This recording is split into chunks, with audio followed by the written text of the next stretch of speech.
കൊച്ചിയുടെ ഭൗമശാസ്ത്രപരമായ പ്രത്യേകതകൾ കൊണ്ടാണ് നേപ്പാളിലെ ഭൂകമ്പത്തിന്റെ പ്രകമ്പനം നഗരത്തിൽ അനുഭവപ്പെട്ടതെന്ന് ഭൗമശാസ്ത്ര പഠന കേന്ദ്രം. നഗരത്തിനടിയിലെ പാറയുടെ സ്വഭാവവും ഉയരം കൂടിയ കെട്ടിടങ്ങളുടെ സാന്നിധ്യവും പ്രകമ്പനം അനുഭവപ്പെടാൻ കാരണമായി. അതിനിടെ കേരളത്തിൽ ഈ മാസം 17 വരെ കനത്ത മഴയ്ക്കും കടലാക്രമണത്തിനും സാധ്യതയുണ്ടെന്ന് കാലാവസ്ഥാ നിരീക്ഷണ കേന്ദ്രം മുന്നറിയിപ്പ് നൽകി.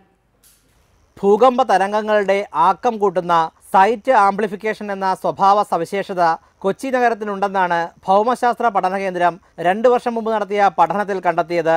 കൊച്ചിയിൽ 40 മുതൽ 60 മീറ്റർ വരെ ആഴത്തിലാണ് പാറയുടെ സാന്നിധ്യമുള്ളത്. ഇതിനു മുകളിൽ ചെളിയും മണലും കലർന്ന മിശ്രിതം.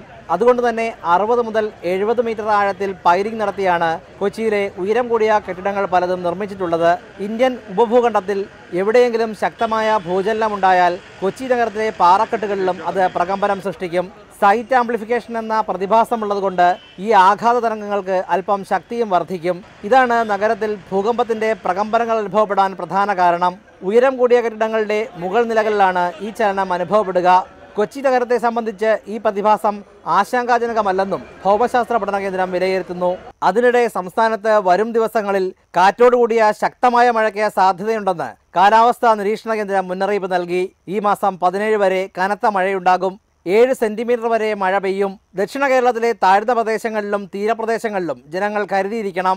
മഴയ്ക്കൊപ്പം ശക്തമായ കാറ്റ് ഉണ്ടാകാനിടയുള്ളതിനാൽ രൂക്ഷമായ കടലാക്രമണത്തിനും സാധ്യതയുണ്ട്.